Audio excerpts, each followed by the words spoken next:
Hello and welcome to the Ice Guys. This is the show that takes you into the world of the National Hockey League. Every game, every day, from a betting perspective. With pro sports handicappers, Ian Cameron, Alex B. Smith, and various guests from the world of hockey and sports betting. And now, here's your host, Ian Cameron.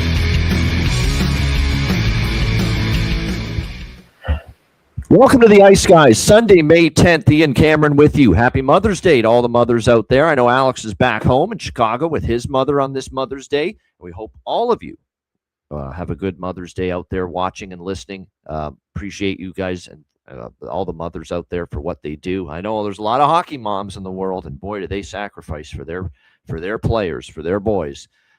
Especially those that make it into the NHL. I mean, all those early drives to the rink for practices, for games, all the money that parents dole out for put their kids into hockey. It's not a cheap sport to play. So yeah, the mothers do a lot, and on this Mother's Day, it's always great to be able to recognize them in everything they do. We're going to recognize the Carolina Hurricanes in everything they do. They have been absolutely remarkable here in the Stanley Cup playoffs. 8-0. 2 sweeps in a row to begin the playoffs, and they put the finishing touches on a 4-game sweep of the Philadelphia Flyers yesterday with a 3-2 overtime victory. Of course, frustrating for me because the one thing I said I was not convinced we were going to see was a Carolina 1-goal victory, and unfortunately we got a Carolina 1-goal victory, so we don't hit the puck line with the Carolina Hurricanes there. But hats off to Carolina. Great job by them. We do hit a bargain bin special here in this game with Jackson Blake. What a game from him. He gets 2 goals and an assist, 3 points, including the game winner in overtime. Just a terrific performance. I'm a little upset he got the overtime winner because that meant he tied Logan Stankoven for the lead in goals in the series, and that means we didn't get as much of a payout with that as we would have liked on Logan Stankoven to lead the series in goals, but we still got something out of it. But still, great job by Carolina. They were just the better team, superior team start to finish in that series. And Philadelphia, though, I'll tell you what, they didn't lay down. I was impressed with the effort. Now, they were heavily outshot, and they had to rely on Dan Vladar keeping that game afloat for as long as he was able to. But, they were just outmanned, and there was definitely, Rick Tocchet alluded to, a lot of players. Now, everybody's dealing with injuries at this time of year. It's not like Philly's any different from anyone else, but there's no question that they had all kinds of issues for sure. The Philadelphia Flyers in this series. And Freddie Anderson, what can we say? Great performance in net. Now, he does have a great defense in front of him. There's no question about that. But at the same point in time, you got to give him a lot of the credit for this 8-0 start. This is a guy that wasn't any good in the regular season, way below serviceable, way below average as a goaltender. But for him to play the way he has here in these playoffs, you give him credit. And like I said, boy, Carolina, and there's a lot of people starting to still at this point, with everything Carolina's done, saying, well, you know what, they've been great, but there's no buts, okay? This is a great hockey team. Let's give them a little credit. I'm still seeing people say, well, they took on Ottawa and Philadelphia. Wait till they face Buffalo or Montreal. I agree with that to an extent. It's going to be a tougher series, I think, for Carolina than Buffalo or Montreal. But if you're trying to say that, they can't beat Buffalo and Montreal, that's a bunch of nonsense. This is a team that just defends very well. They're structured. They are a 5-man unit in all 3 zones. Obviously, they've got really 2 top lines now when you consider, Aho, Svechnikov, and Jarvis has, for the most part, been their top line this year, but Hall, Stankoven, and Blake continue to play like a top line for Carolina. So, like I said, I don't want to go crazy talking about, Ottawa, Philly are a weaker, they went through the weaker side of the bracket. The people are saying that, the Metro, but I don't buy that. I think there's a dangerous team. I think we need to talk about Buffalo and Montreal having their hands full with Carolina, not the other way around, personally, especially because Buffalo and Montreal look primed and poised to put each other through the ringer here in their second round series. But like I said, great job by the Carolina Hurricanes, the way they defend, the way they pressure the puck all over the ice. It's really impressive. And on to the Eastern Conference Final once again. And how about this holy layoff? Unbelievably, they are out of their series against Philadelphia, finishing that off in a sweep before Buffalo and Montreal, their next opponent, whoever it is coming out of that series, before that series even gets to Game 3, which will be played tonight, of course, in Montreal. So they might as well book Cancun or Puerto Vallarta or freaking the Caribbean. Whatever you want to, whatever you can do, come up with as a destination for a 3, 4, 5 day team vacation. Why not do it? You're going to have time to do it and get back in plenty of time before the Eastern Conference Final starts. So it is definitely, like I said, going to be a long layoff here we're talking 10, 11 days it could be before the Carolina Hurricanes play their next game. So it'll be interesting to see, like I said, how long the layoff is, how long Buffalo Montreal goes, and like I said, how Carolina plays coming off a even longer layoff than they had following the Ottawa series in the first round.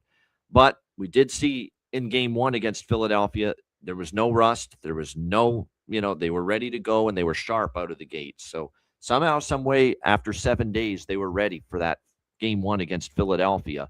So even if it is going to be a long layoff, I don't know if I'm going to fall into that trap again saying, we got to fade Carolina with a 10 or 11 days off. Didn't work, the long layoff angle in game one against Philadelphia. Do keep that in mind. The other game last night, let's give Minnesota credit. I didn't see this coming. 5-1 Minnesota. Not like that. I thought without Eriksson Ek and Brodin again, this team was in trouble. But a great job by the Minnesota Wild. I thought Colorado was pretty fucking lousy. Let's call it like we see it. I don't think it was all Minnesota was great. I thought Colorado was pretty darn awful last night from when it was all said and done. Everybody, goalie included, it wasn't one of Wedgwood's better games. He got pulled, and Mackenzie Blackwood finished that game. But it was just not a sharp game for Colorado. But it was a great game for Minnesota. Don't take too much of the credit away from them. They were solid. They were opportunistic. Their power play was outstanding. Now, again, a lot of their damage was done on the power play. 5-on-5 even strength offense.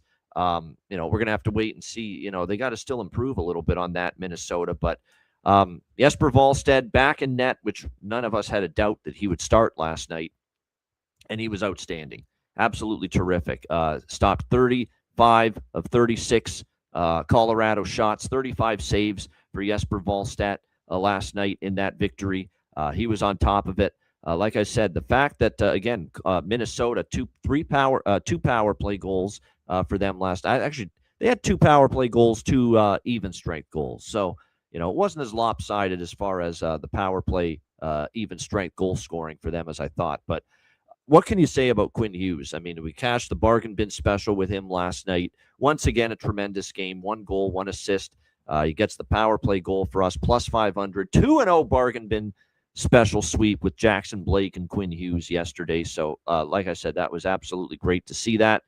And my thought process with using Quinn Hughes as a bargain bin selection was down 2-0, backs against the wall. You need your best players to step up. Quinn Hughes has done this before. We remember Game 6 against Dallas. With Minnesota looking to close out that series, how well he played. And he played well once again last night for the Minnesota Wild. Absolutely phenomenal. Gets the power play goal to give him a 2-0 lead last night in the first period. And I thought they played, a solid game. I thought Colorado did have the edge in shots, 36-26, but I thought still they defended well. Minnesota, their penalty kill was outstanding for the most part. I mean, McKinnon did get a power play goal, but for the most part, their penalty kill was outstanding. Their 5-on-5 defense at even strength was very solid. And like I said, when they did have chances, Colorado, and they did have some, Jesper Wallstedt was indeed a brick wall last night. He got the Wally chance from the Minnesota Wild faithful at Grand Casino Arena last night. But hats off to Minnesota. Great job. And now, they win that game. They're back in the series. And I wasn't entirely upset Minnesota won last night because if you remember, I bet 6-game, 7-game series before it started. And I'm also on those exact 6-7-game exact series result bets with Colorado 4-2, 4-3, and Minnesota 4-2, 4-3. So my hope is get this to a minimum 6 games. We're going to hit one of the 6-7 games, exact games prop, and we're going to hit one of the exact series results, whether it's Colorado 4-2, 4-3, or Minnesota 4-2, 4-3. So now we got a chance. We've got a realistic chance now to see this series go at least 6 games. So that was the good thing here about seeing Minnesota win that game last night. But well done by them. And everybody, all their best players played well last night. You can't say one player that was in that core of players that Minnesota needs to play well to win this series. Not one of them had a bad game. Kaprizov, great game. 3 points. Quinn Hughes, great game, multi-points. Ryan Hartman, great game. Power play goal for him last night. Brock Faber, terrific game. Quinn Hughes gets a lot of the attention. Brock Faber had a great game last night. A goal and 2 assists, 3 points for him last night. So, like I said, good stuff there from Minnesota. And they're back in the series. And now I think back to that decision of John Hines to start Philip Gustafsson. What if you didn't start Philip Gustafsson in game 2? What if you started Jesper Wallstedt and he played, I'm not going to say, and I'm not going to make it sound like he would have played as well as he did last night, but what if he played like he had most of the playoffs, including the Dallas series? I know game 1 was bad for him, but like I said, I thought it was an overreaction by Hines because the defense was horrible in that game on both sides. How are the goalies going to play well in a game like game 1? So if he doesn't start Gustafsson in game 2 and Wallstedt instead, maybe we're sitting near 2-1 Minnesota right now in this series rather than 2-1 Colorado. So, like I said, that's still, to me, mind-bogglingly stupid what he did with that goalie decision. But like I said, give Wallstedt credit. The one thing it did do is give Wallstedt some time to make some adjustments, look into how to, step up after that bad game 1. And boy, oh boy, he did step up for Minnesota and played very well in victory last night. So 2-1 in that series. And again, game 4 with the Avs and the Wild comes up on Monday night, tomorrow night. So looking forward to that. All right, let's get into today's games. We're going to make this show a little bit shorter. It is Mother's Day after all. That way everyone can get on with the time with their families here today on this Sunday. We'll start with, of course, Buffalo and Montreal. And I can only imagine the atmosphere and the environment inside the Bell Center here tonight for Game 3. Series tied 1-1. We've got Montreal -125 home favorites. 5.5 the total in some spots, 6 in some spots as well. So make sure you shop around. This is a split total. Some books have the 5.5 with juice, and some books have the 6. So if you like the under, find a 6. If you like the over, find a 5.5. That's what you should be doing here in this game. 1-1 series. Buffalo took game 1, played very well, maybe caught Montreal a little bit sluggish out of the gate after finishing off Tampa in 7 games. But I thought Buffalo played a very solid game 1. They were more opportunistic. I think Montreal struggled with Buffalo's counterattack, rush game a little bit, realizing, whoa, this team's got a little bit more speed, a little bit more ability to move the puck than the Tampa Bay Lightning. And you could tell it was an adjustment for the Montreal Canadiens in game 1. But adjust they did yesterday in game 2, or Friday night in game 2. It was a dominant performance, really, by Montreal start to finish. They got the early 2-0 lead, and they rolled to a 5-1 victory in Game 2. And really, outside of Zach Benson, I'll give that whole line actually credit. Zach Benson, Josh Doan, Josh Norris, but especially Zach Benson for the Buffalo Sabres. Doan too. Doan had a nice assist on the 1 goal that Buffalo scored, which was Benson's goal in Game 2. Outside of those 2 players, it was a rough game for everybody else. I don't think you can name a Buffalo Sabres player that played well outside of Benson and maybe Josh Doan, and goaltender included. That wasn't one of Alex Lyon's better starts in net for the Buffalo Sabres in Game 2. Like, it was a bad game. It was a really, really bad game for Buffalo. Nobody was happy about it. I got the idea listening to some of the quotes, Lindy Ruff, Alex Tuck, certainly Tage Thompson, who was a little ornery after the game when he was asked if he was injured. And I didn't like that response. Seems like a little, a bit of a, childish response, to be honest with you, saying it's not any of your business. You can answer it in a different way. But that's another story. He's got to get better, by the way. Injured or not, he can't be doing what he did in Game 2. You can't be making these egregious turnovers, and they're egregious. I mean, if you're injured and you're playing at less than 100%, the one thing you need to do is manage the puck and don't force things, there's Tage Thompson fumbling pucks inside the blue line, and there he is turning it over, and there he is falling down and stumbling, barely able to stay on his own 2 skates. I mean, you just got to do a little bit better than that, and I know you're probably playing less than 100%. Who the hell isn't playing at less than 100% at this time of year? But at the end of the day, like I said, you've got to be able to park that aside and just be smart. Be smart with your puck management. That's the one thing, even if you're hurt, you can control. Maybe you're going to have a harder time finishing checks and the physical side of it. Maybe you're going to have a hard time sometimes if something's bothering you winning foot races because your speed's diminished a little bit. But the one thing you can do, even if you're playing hurt, which a lot of players are at this time of year in the Stanley Cup playoffs, is you can manage the puck.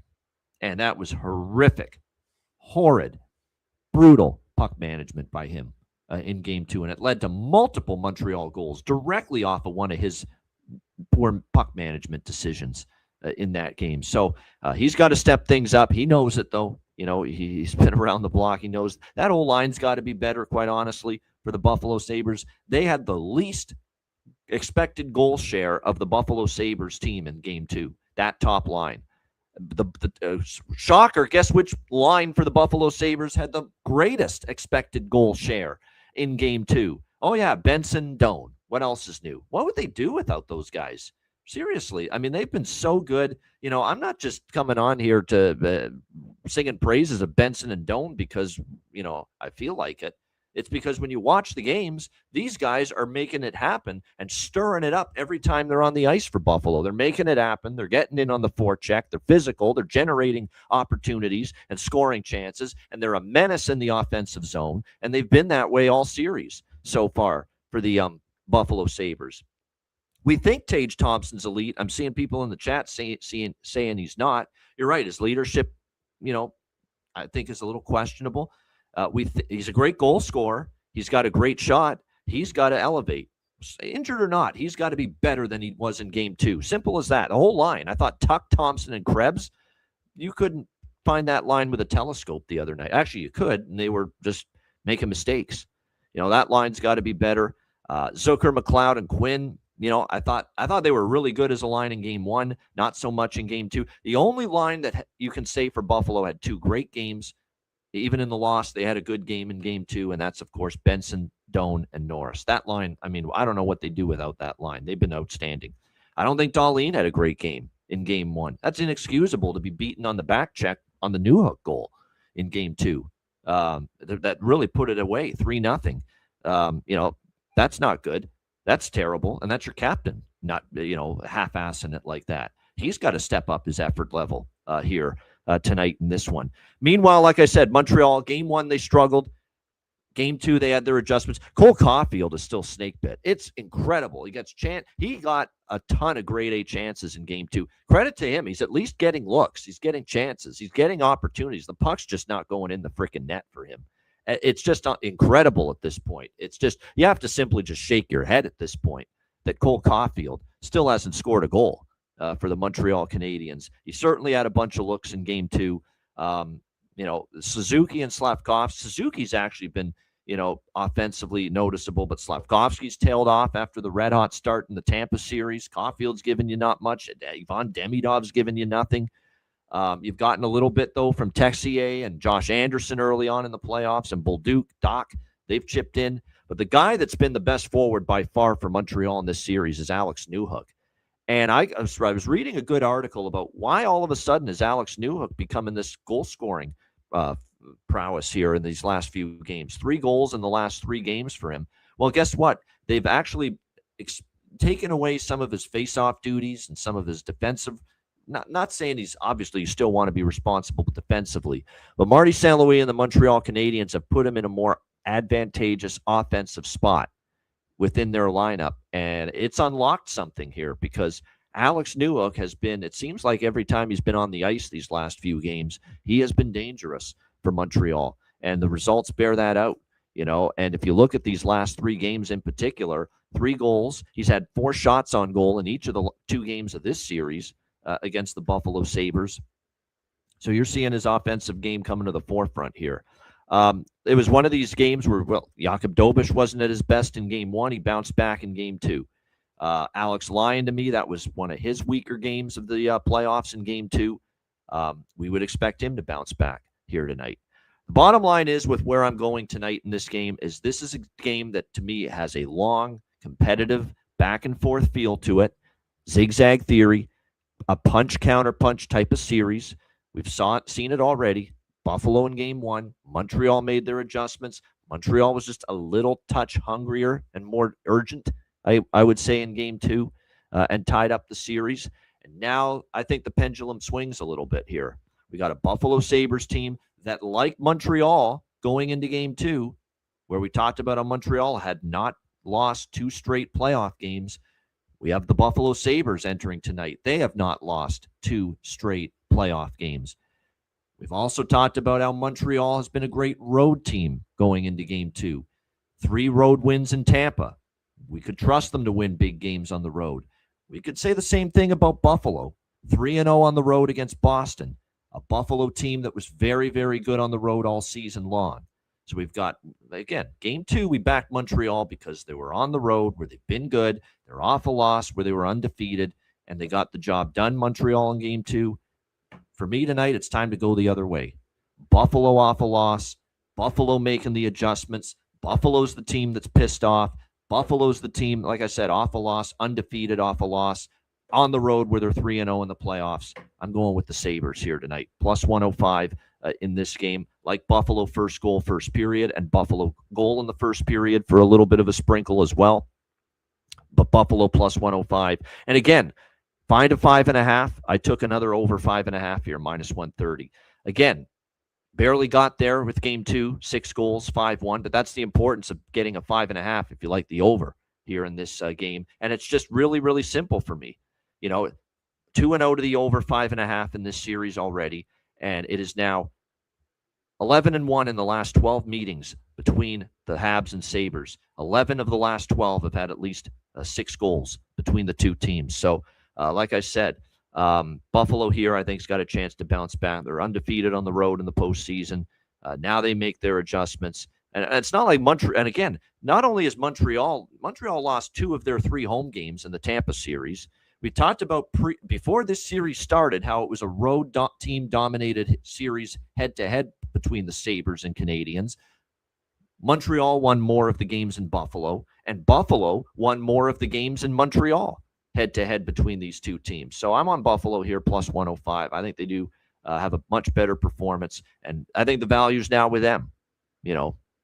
I definitely think the value side here is win or lose is Buffalo, and that's kind of what you're betting in the playoffs. It's not just who you think's going to win. Obviously, you want to cash your ticket, and I do think Buffalo does win this game. They've been a great bounce-back team and a great road team, but it's also the value in the line. And to me, the value in the line is now shifted to Buffalo. It was with Montreal in Game 2, clearly, because they were been good on the road. They were off a loss, and they were getting a nice plus 110, plus 115 in that game.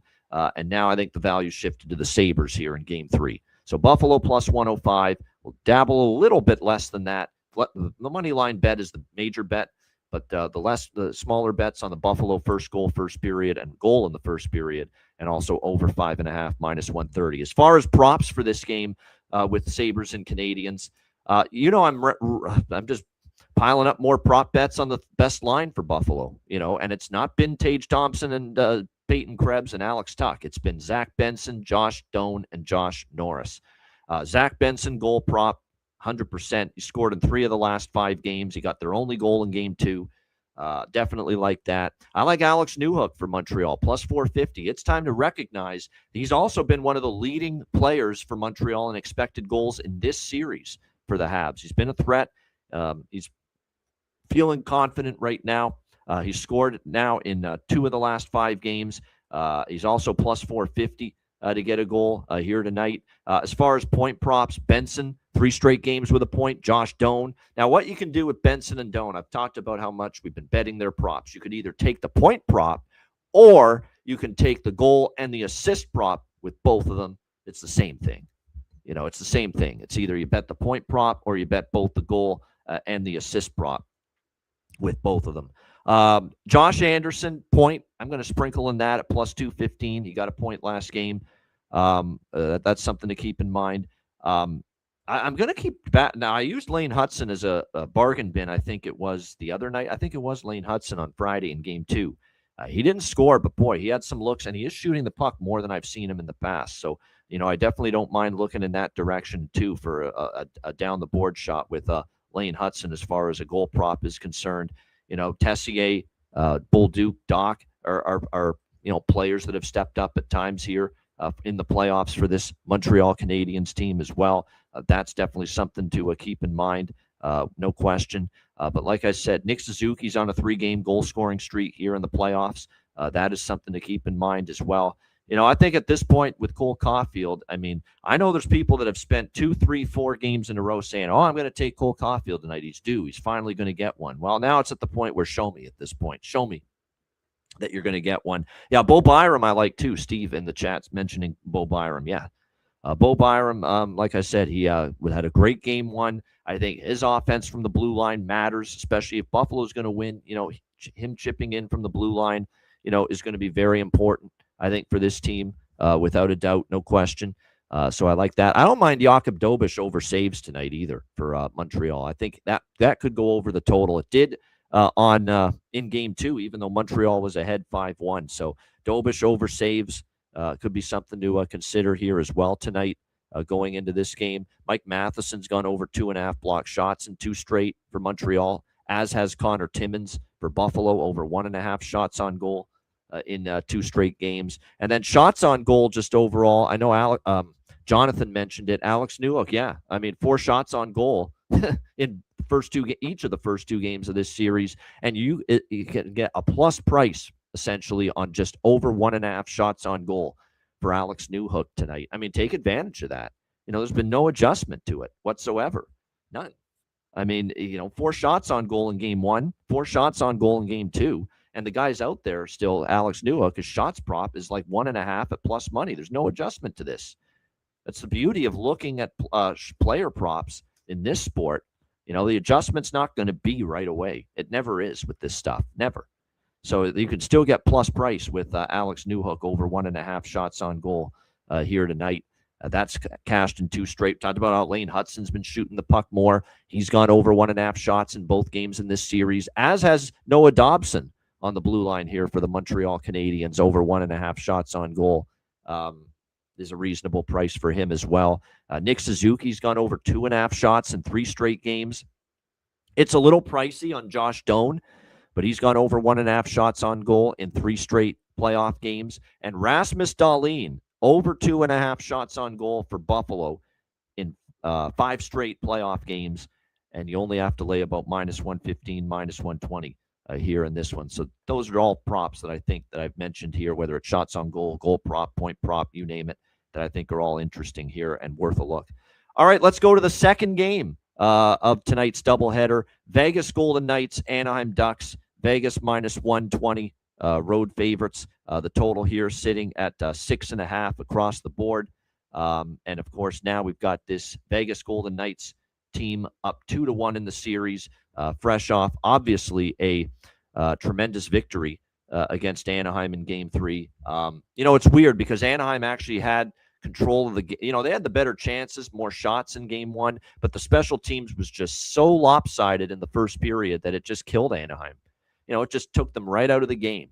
That power play time that they had early, they didn't do anything with it. It was an awful power play again for Anaheim. And then, of course, Vegas gets a shorthanded goal there. And then a power play goal right at the end of the period. And next thing you know, bam, 3-0. You weren't terrible at 5-on-5 even strength, but you were beyond terrible on special teams. And you were out of that game. And you were out of that game in a hurry as far as that's concerned.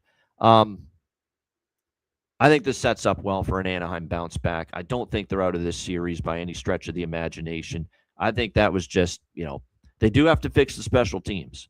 At some point, special teams has got to improve. You're not winning this series with special teams the way it has gone for Anaheim in the first 3 games of this series. That simply has to improve. There's no question about that. Now, will it improve is the question, because you give Vegas credit. They've had a great penalty kill for a reason here in this series. But I like how this sets up for Anaheim. They got bashed in pretty good at home. They were out of that game after the first period. They ended up losing. What was it? I think it ended up 6-2, 5-2 the other night in game 2. But yeah, it was an ugly night. It was 6-2. It ended for Vegas. That Lukas Dostal was pulled, and rightfully so. I hated the second goal. Like the second goal from Braden McNabb, short-handed. That's got to be stopped. That was not good from Lukas Dostal. So I don't mind the Coach Q decision to take him out, give him some rest. That's another thing, too. Gives him some rest. Not only physical rest, mental rest for a Game 4 that's now very, very important here for the Anaheim Ducks. There were people actually wondering if Dostal was going to, you got to have rocks in your head if you didn't think Dostal was going to start again tonight here in Game 4. You're not putting Billy Husso in, I can tell you that. no doubt. But like I said, this is Anaheim's turn to respond. For a young group, I've been impressed with how they've responded to setbacks here in the playoffs. This is another team. We've talked about it, these teams that haven't lost 2 straight games in the playoffs. Montreal is one of those. Buffalo is one of those. Anaheim is one of those. This team has not lost 2 in a row here in the playoffs so far. They've been a team that's responded to setbacks. They've been a team that's responded to adversity. They've been a team that's responded to defeat. I think they responded to defeat again here tonight. I like this price. This is the value to me, win or lose, is Anaheim now. They're a slight home dog. Really, that was only their first home playoff loss the other night against Vegas after winning every home game against Edmonton. So like I said, I think when you look at this game, I like Anaheim here to bounce back. I'm not giving up on them. This is an important game. I will say this. Vegas is too good a hockey team, I think, to think that Anaheim's going to win 3 in a row against them. If they go down 3-1 tonight, I think they're done. I do. Now, look, teams have come back from 3-1 down before, but this is still a team where you have to give the veteran edge and the experience edge to the Vegas Golden Knights. I can't see a scenario where they lose 3 in a row in this series if they happen to go up 3-1 here tonight. So this is very important here for the Vegas Golden Knights. And yes, Mark Stone is a big deal. We don't know if he's going to play tonight. He didn't finish Game 3. He was injured in the first period. He tried to come back on. Went back onto the ice later and tried to test it out, give it a go, but ultimately he didn't play another shift after that. Tortorella's not been forthcoming with any updates here on Mark Stone. Not that he needs to, but it would be nice. But obviously, coaches are very zip lips at this time of year when it comes to injury updates, and I don't expect him to play. I'm seeing Jesse Granger and some of these Vegas people that report on the team, and people that just are Golden Knights fans on Twitter, wondering if Stone's ever going to play again. I mean, so how the hell is he playing tonight? Now, unless they are totally off, totally wrong on how the severity of his injury that he suffered the other night. But, that's obviously a huge loss. We've talked about how big a deal Mark Stone is. If he doesn't play tonight for Vegas, that's a big deal. And that's something that's going to be, I think help the Anaheim cause a little bit, because of everything he's done for this team. So I'm on Anaheim here plus 100, undefeated off a loss. And I like the quotes from Joe Quenneville. He's challenging the manhood a little bit of his team. We were a little immature. We were a little soft the other night. We were a little weak. Are you ready to go to war was his quote after Game 3 and that loss the other night. So he wants this young team to, and like I said on Twitter, they're babies, this Anaheim team. Other than Killorn, other than Kreider, Gudas, who's injured, they're a team that certainly I think they're still a very young group. They've got some vet, and John Carlson's a veteran now, and this is probably where having a John Carlson helps them a little bit. John Carlson's won a Stanley Cup in Washington. He's been through all kinds of playoff wars, steady the ship a little bit. I mean, we've seen enough of Anaheim's, ability to bounce back this year that, win or lose, I think they'll be a lot better tonight. They've had a great home environment at the Honda Center. And you know what I think is, I don't think this is going to play a role in them winning tonight, but it's got to make the Duck players feel good a little bit that they're getting their asses kicked last night, down, 5-2, and they ended up losing 6-2. Brett Howden got an empty net goal with under 2 minutes left. Most of the people in the building were still there. Usually at that time of the game, half the building's emptied out. The home fans have gone home when you're down by that kind of margin late in the third period. And it was still loud, so I actually give the Anaheim Ducks a little bit of credit there or the fans, I should say, a little bit of credit there. So yeah, I'm on Anaheim here, plus 100. We're not giving up on this team. And they got to have this one, period. End of story. You're not. I just think Vegas is too good, too experienced, too many veterans on this team. John Tortorella behind the bench. They deserve to get booed, Jonathan. They deserved it after the first period of Game 1. But I like that they stuck with it, though. That they were with them, and they were still. Once they started to get a few goals late in that game, they were cheering. They were still making noise, and most of them were still there. I mean, obviously there were a few people that left the building, but not as many as you would think for a game that was 5-1. There in the third period. So, like I said, we'll see. This is a great game. This is a very intriguing game. Does Anaheim have a response in them? Can Vegas take a stranglehold of this series, which at times they weren't able to do that against Utah. Utah hung around in that series, but Like I said, we'll take Anaheim here plus under. I don't know what to do with the total. Very fortuitous to cash the over in Game 3. It was the first game of the series that went over the total. I did like the angle of we had 2 unders in Game 1 and Game 2 of the series. Game 3 went over. Maybe at 5.5, I'll bet the over live, but I'm not touching it at 6.5. As far as goal props, or I should say just overall props for this game, John Carlson, speaking of John Carlson for the Anaheim Ducks, he has gone over 1.5 shots on goal in 7 straight games entering tonight. So, like I said, it was definitely a situation where he's been shooting the puck quite a bit. 7 straight. Like I said, he's gone over 1.5 shots. Granlund over 1.5 shots in 3 straight. Jacob Trouba from the blue line for Anaheim over 1.5 shots in 3 straight games. Chris Kreider over 1.5 shots in 2 straight games. Alex Killorn over 1.5 shots in 2 straight games. Shea Theodore over 1.5 shots in 2 straight games. We talked about obviously how great Mitch Marner was, and it was a spectacular game. Hat trick, 4 points for him. Maybe you got to start looking at goal props for him because we think of him as an assist man, but he certainly had no problem finding the back of the net here so far in the playoffs. He's right there with a bunch of other players as far as leading points in the Stanley Cup playoffs so far. No question, he's been great for Vegas so far. Point props. We've got Kreider, 2 straight games with a point, and you're getting even money. Our guy Seneca. Beckett Seneca, 2 straight games with a point. Leo Carlson, 2 straight games with a point, although that's pretty juiced. Shea Theodore, continues to be very, very reasonable with his point prop. I mean, 4 of the last 5, 6 of the last 10, he's gotten a point. 2 straight in this series, he's gotten a point, Game 2 and Game 3, and you're laying a reasonable price for Shea Theodore to get a point. We now have back-to-back games with a goal. Speaking of Seneca, back-to-back games with a goal for him. Entering tonight. I'm back on the Brett Howden Express, of course. You can't be shocked by that. This guy's been a goal-scoring machine for the Vegas Golden Knights. Plus, it's still a great price. I mean, this is mind-boggling to me. Prices are this good for Brett Howden to score for the Golden Knights. Plus 380, 390 here in this game tonight for the Vegas Golden Knights. So, like I said, very impressive stuff from Brett Howden. He's been an unsung hero, really, for the Vegas Golden Knights. And you would think if Mark Stone doesn't play tonight, more onus on him probably to make an impact offensively like he's been doing so far here in the playoffs. I'm seeing right now, like I said, we have any clarity whatsoever on Mark Stone. I could see him playing tonight. I could see him not playing tonight, being day-to-day. I could see a scenario, too, where because a lot of Mark Stone injuries, they end up being week-to-week. And they end up being longer term than you think. So I think there's all kinds of possibilities up in the air. We just have no clear idea of just how severe the injury is, and John Tortorella, and that's his right to do it. He's not being forthcoming with the specifics. But at the end of the day, if I had to guess, I'm saying he's not playing tonight. I think it's not a long-term injury, but I do think it's going to be one of these deals where they go day to day from here and see if he's obviously good to go. It's unfortunate. It really is. And that's why if Stone's out, to Jonathan's point, you've got to be able to take a look at who's going to fill that spot. I would think Dorofeyev as well.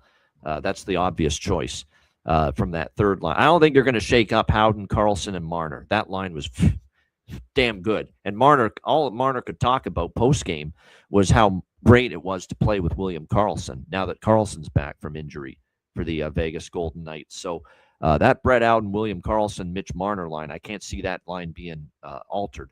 So if Stone's out, I think it's Dorofeyev's going to get plugged in with Eichel and our guy Close Shave Barbashev. Yep, I think Dorofeyev will be the one to go up on that top line here tonight for the Vegas Golden Knights. And then quickly, as far as blocked shots, Braden McNabb, 3 straight games over 2.5 blocked shots for the Vegas Golden Knights.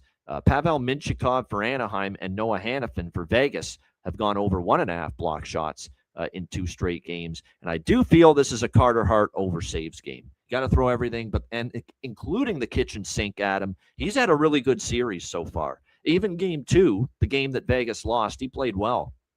Could have been worse for Vegas without Carter Hart in Game 2, the one game Anaheim won in this series. He was excellent in Game 1. He was very good in Game 3.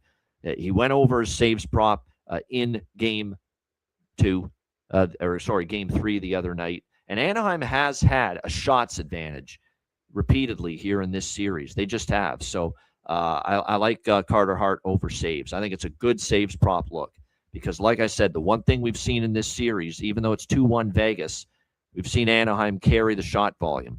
34-21 it was for Anaheim in Game 1. It was 28-22 Anaheim in Game 2. It was 33-27 Anaheim in Game 3. So, like I said, even though Vegas has got the lead in this series, the shots on goal volume has been toward the Anaheim Ducks side of the equation. So Carter Hart over saves, at least in my mind, shapes up to be a good bet here in this game tonight. All right, shout out to everyone in the chat. Hit the like button. We appreciate it very much. And like I said, definitely excited about these two games. They're big games, obviously. They're all big games, but, Game 3 with a series tied and that atmosphere at the Bell Center is going to be fun. I think it's almost a game you've got to have. The only reason I don't say must win is because it's not an elimination game, but it kind of feels that way for Anaheim. It is a huge game for them tonight against Vegas at home. We'll see how both of these games play out. Shout out to everyone in the chat. Hit the like button on the way out. Jonathan, players love Carter Hart, and at the same time, they say Adin Hill's been an excellent teammate. This is not a bad teammate issue. I think this is just Adin Hill struggled so much this year that, players get a little bit, lose some confidence when the goalie's been suspect and struggling a little bit. No question. I think that's a big part of it. It's not a matter of Adin Hill's a shitty teammate. Adin Hill's been a shitty goalie, not a shitty teammate, but a shitty goalie, for a decent chunk of the season. And when that happens, you don't play with as much confidence defensively. See, I think Vegas is playing with greater confidence defensively because Carter Hart's making some big saves for them right now. The kind of saves that throughout different parts of the season, Adin Hill was not delivering for them. Sometimes it's really that simple. And I think that's what we're seeing right now. All right, wizardsportspicks.com. Check it out. Daily premium picks, long-term subscriptions available. Check out the Beyond the Lines video I did today on the YouTube channel as well. And, of course, lots of content on the YouTube channel now. We're really ramping it up with live content and recorded content on the Wizard Sports Picks YouTube channel. So make sure you check that out. NHL, profitable season. NBA, profitable season. MLB going on as well. CFL starts next month. Can't wait for that. So check it out, wizardsportspicks.com. And, of course, patreon.com/Ice Guys, just $10 per month. Goalie charts, totals charts, daily betting card, sides, totals, player props posted each and every day on the Patreon page. So make sure you get on board. We have two Patreon-exclusive live betcasts this week coming up. The dates will be announced tomorrow on the Monday show. We'll announce the dates of these betcasts tomorrow. Normally, we surprise you, but this is the playoffs. We want people to show up. We want people to be in the YouTube chat, on the stream, tuning into these betcasts if they're Patreon members. So we're making an adjustment and saying we'll announce the betcasts as soon as we announce, we confirm the dates. We've definitely got the one date for sure confirmed for this week, one of the two betcasts, and I'm pretty sure where we're going with the other one, but we'll announce that tomorrow. The dates of the two Patreon exclusive live betcasts that are coming your way this week. So looking forward to that. And again, the only way to tune into those betcasts and join us for those betcasts is becoming a Patreon Ice Guys member. So go do that if you haven't done so already. $10 per month. Your membership goes a long way to supporting the show and keeping it going long term. $10 per month over at patreon.com/Ice Guys. And make sure you check out the Ice Guys store. Get your gear and merch at the Ice Guys store over at iceguys.myspreadshop.com. All right, bargain bin special of the night and best bets coming up right after we hear from our great Ice Guys sponsors.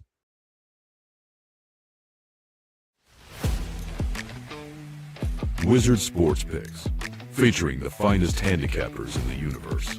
Sharp insights, trusted picks, and relentless results. We strive to help you become consistent winners. This is Wizard Sports Picks.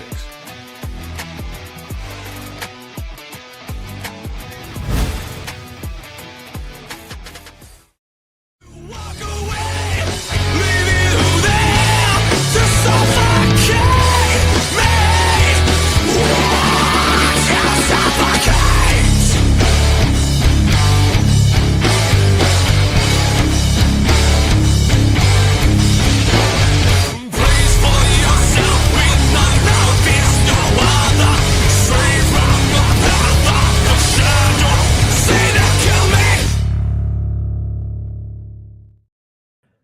All right, bargain bin special of the night. And by the way, Alex sent me his card. We hope he's enjoying Mother's Day back home in Chicago with his mom on this very special day. But he sent me his card for today. He's got just a best bet and a bargain bin. That's it. Best bet and a bargain bin. And for bargain bin, we don't just have one Smith giving us a bargain bin special today. We have two Smiths giving us a bargain bin special. Alex's mom has chipped in with a bargain bin special selection for tonight. And she has cashed some of these before. I don't know the exact number, but Alex's mom has cashed bargain bin specials before on this show.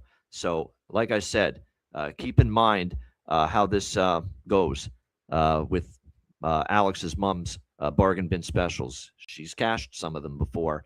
We'll see if she's got another winner in the repertoire here tonight. But we'll start with Alex's bargain bin first. And Alex is going to go with Philip Deneau for the Montreal Canadiens at plus 800 to find the back of the net in Game 3 tonight. So Phil Deneau for the Montreal Canadiens, plus 800 for Alex B. Smith and his bargain bin special of the night. And Alex's mom's bargain bin special of the night is also from that game, and it's also a member of the Montreal Canadiens. It is Kirby Dach for the Montreal Canadiens, plus 550, the best price out there right now for Kirby Dach for the Montreal Canadiens. So there you go, Alex B. Smith with Phil Deneau, plus 800, and Alex's mom going with Kirby Dach, plus 550 for bargain bin specials of the night. I've got two bargain bin specials, one from each game. And I've got a Montreal, even though I'm on Buffalo and I like Buffalo, I always say this, doesn't mean you can't like props for the other side. I'm on a Montreal Canadiens bargain bin special tonight as well, and I'm on Alex Newhook, plus 475. I think he's been one of the most dangerous forwards up front in this series through two games. The numbers don't lie. Expected goals generated, Alex Newhook. Obviously, he had the 2-goal game the last game, 3 goals in the last 3 games for Newhook going back to Game 7 against Tampa Bay. 4 shots on goal in each of the first 2 games of this series, plus 475 for Montreal. Alex Newhook, my bargain bin special from that game. My bargain bin special from Vegas, Anaheim. It's Brett Howden again. I got to do it. I mean, he's just been money. So again, this is another game. I like Anaheim in the game. It doesn't mean I can't bet Vegas props, and it doesn't mean I can't use a Golden Knight for bargain bin special. And I think it's just crazy not to use Brett Howden once again for bargain bin special of the night. You can get plus 380 for Brett Howden to find the back of the net. He got an empty netter in Game 3. He's been a scoring machine for the Golden Knights. So Brett Howden, plus 390. Vegas and Alex Newhook for Montreal in the early game. And that one was plus 475. For my 2 bargain bin specials. 2-0 yesterday with bargain bin special of the night on Saturday. Hopefully we can add to it here tonight. All right, best bets. We'll start with Alex's best bet.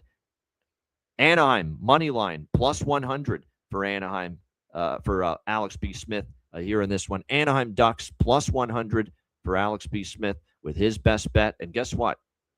We're going to make it a double. Dual best bet, because that's my best bet too. Quack, quack, quack, quack. Anaheim Ducks, plus 100 here in this one against Vegas. I think they bounce back. They've responded all season.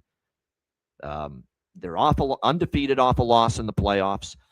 Even with the Game 3 loss at home, a 3-1 home record in the playoffs. Mark Stone may be out. That's a big deal. That's a significant loss if he doesn't play for Vegas. I love the angle, too. If Dostal got pulled in Game 3, he's had some ups and downs, but I think we get the best of Lukas Dostal. Don't forget how well he played in Game 2 when they won in Vegas. He will have a bounce-back night, in my opinion. He'll be much better. That's a wake-up call, getting pulled after the first period in Game 1. It's a wake-up call for the full team. I'm banking on Joel Quenneville here, who's been magnificent at getting a response from his team. Anaheim, plus 100 to even up the series for my best bet. Shout out to everyone in the chat. Hit the like button. We appreciate it very much. Reminder, the Ice Guys is live 7 days a week, Monday to Friday, 2 p.m. Eastern, Saturday, Sunday, noon Eastern. If you can't watch the show live, download the Ice Guys podcast in audio form on all major podcast platforms. I'm Ian Cameron. Have a great Sunday. Happy Mother's Day. Enjoy the games and good luck. We'll see you tomorrow on Monday, 2 p.m. Eastern for another edition of the Ice Guys. Bye.